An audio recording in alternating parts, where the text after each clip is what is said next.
आज की इस रिकॉर्डिंग क्लास में हम दो डेफिनेशंस समझेंगे। बहुत ज़्यादा लंबी रिकॉर्डेड क्लास नहीं है आज आपकी, क्योंकि नेक्स्ट क्लास में हम एक बड़ी थ्योरम करेंगे और एक इम्पोर्टेंट थ्योरम करेंगे।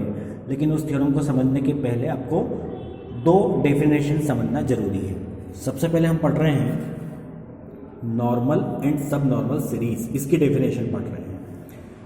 तो भाई ये डेफिनेशन ये होती है कि सीक्वेंस, वो एक सीक्वेंस की बात कर रहे हैं। सीक्वेंस कैसी हो, G0, G1, G2 dash dash करके Gn of sub groups of a group G is called a sub normal series of G if करके यहाँ पे नीचे एक ऐसी श्रृंखला दे रखी है, एक चेन दे रखी है। इन सब के मीनिंग क्या है भाई? इनका कहना यह है कि एक सीक्वेंस है जिसमें G0 से स्टार्ट करते हुए Gn तक कुछ सब ग्रुप्स हैं।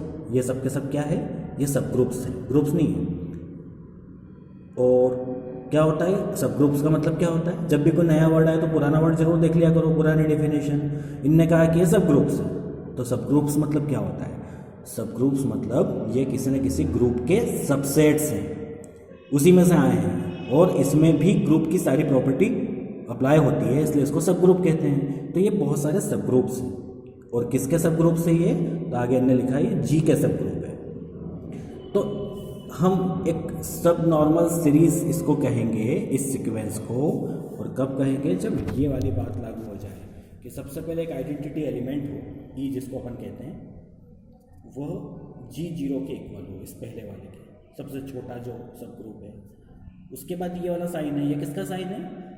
इसके लास्ट क्लास में हमने एक डेफिनेशन पढ़ी थी, उसको आप नोट आपको करवाई थी, उसको आप पढ़िएगा, उसके पेजेस को पलटिएगा तो आप देखेंगे कि ये नॉर्मल सब ग्रुप है। तो G0 इज नॉर्मल सब group of G1, G1 is normal सब ग्रुप ऑफ G2। ये नॉर्मल सब ग्रुप का साइन है।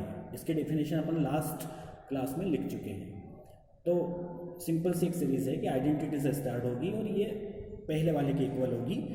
बाकी ये सब के सब जो है वो नॉर्मल सब ग्रुप बन जाएंगे। ऐसा करते करते करते कहाँ तक जाएंगे? Gn, मतलब यहाँ तक जाएंगे। और ये जो लास्ट वाला है वो सबसे बड़े ग्रुप G के इक्वल हो जाएगा। तो हम कहते हैं कि ये जो सीक्वेंस है ये सब नॉर्मल सीरीज है। ठीक है। अब इसमें कुछ नई नई बातें भी है। मैं अभी इसको इस तरह से लिखवाऊंगा, या इस तरह से मैं इसको फोकस कर दूंगा कि आप इसका स्क्रीनशॉट ले पाएंगे, तब आप एक साथ नोट भी कर लेना। बहुत छोटी छोटी बातें निकल के आ रही है। The factors of a sub normal series 1 are the quotient groups Gi upon Gi minus 1। इसका मतलब क्या हुआ कि भाई ये जो एक सीक्वेंस बनी है, सीरीज बनी है, इसमें हर बाद वाला टर्म ऊपर रखिए और हर पीछे वाला टर्म नीचे रखिए। Gi को ऊपर रखिए और इसके ठीक पहले जो Gi माइनस 1 होगा उसको नीचे रखिए डिवाइड करके।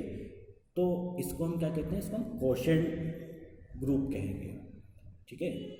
ये क्वोशिएंट ग्रुप है। ये आगे भी इसकी थ्योरम्स आती रहेंगी। ये कुछ बातें हैं, मतलब इस एक ही डेफिनेशन में नई नई चीज़ें हमको, नए नए वर्ड हमको देखने को मिल रहे हैं। एक और चीज़ लिखी है उनने कि each Gi minus 1 is a normal सब ग्रुप ऑफ G इटसेल्फ। भाई हमको ये तो पता है कि ये जो G1 है वो नॉर्मल सब ग्रुप है G2 का। ये जो G2 है वो नॉर्मल है किसका? G3 का। G3 जो है वो किसका है? G4 का। लेकिन वो कह रहे हैं कि जितने भी ये छोटे छोटे दिख रहे हैं G1, G2, ये सब के सब अगर G के, इस G के भी नॉर्मल सब ग्रुप हैं, बड़े वाले G के सब के सब, तो फिर वो जो सीरीज़ हम जिसको हम सब नॉर्मल सीरीज़ कह रहे थे, ये नॉर्मल सीरीज़ बन जाती है। मतलब एक ही डेफिनेशन में आपने सब नॉर्मल भी पढ़ा और नॉर्मल भी पढ़ा, और बीच में एक नई बात पढ़ ली कि ये इस तरह के जो फैक्टर होते हैं, ये क्वोशिएंट ग्रुप इसको कहा जाता है। इस तरह अगर ये चीज़ भी ग्रुप की प्रॉपर्टी रखती है Gi अपॉन G माइनस 1, तो इसको क्वोशिएंट ग्रुप कहते हैं। मैं इस तरह से इसको फोकस कर रहा हूँ ताकि आप इसका स्क्रीनशॉट ले पाएँ। आप यहाँ से लेकर यहाँ तक को नोट कीजिएगा, स्क्रीनशॉट ले लीजिएगा। चलिए अब मैं एक और डेफिनेशन बताता हूँ आपको, और वो भी लगभग इसी तरह से यहाँ तक आपको सारी चीज़ें लिखना ही है। वो है composition series of a group. क्योंकि हम इन्हीं के बेस पे एक इंपॉर्टेंट थ्योरम कल पढ़ने वाले हैं जो कई बार पूछी जाती है यूनिवर्सिटीज़ में, लेकिन उसके पहले दो डेफिनेशन को समझना जरूरी है। Composition series of a group, ये क्या होता है कि N sub normal series E is equal to, जो भी आपको लास्ट पेज पे मैंने बताई थी उसी तरह से ये G तक जा रही है, E से आइडेंटिटी से शुरू करते हुए। इसी को हम कंपोजिशन सीरीज़ कहेंगे। क्यों भाई कंपोजिशन क्यों? ये तो हमारी सब नॉर्मल सीरीज़ होती थी, पिछले पेज पे तो हमने ये देखा।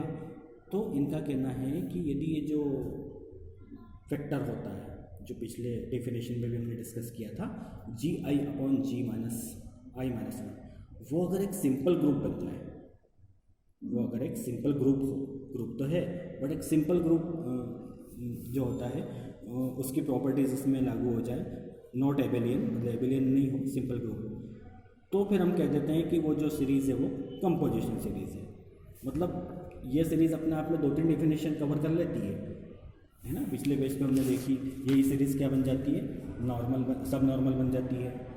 यही सीरीज़ क्या बन जाती है, नॉर्मल भी बन जाती है।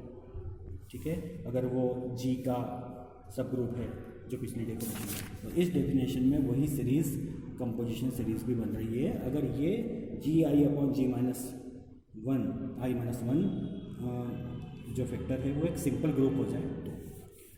ठीक है, तो इसमें एक नया नाम भी है कि ये जो फैक्टर है GI upon G minus I minus 1, इसको हम कंपोजिशन फैक्टर भी कहेंगे। तो बस इतने से यहाँ से लेकर यहाँ तक के पार्ट को आप इसको नोट कर लीजिए। मैं इस तरह से इसको फोकस कर रहा हूँ कि आप स्क्रीनशॉट ले पाएँ इसका।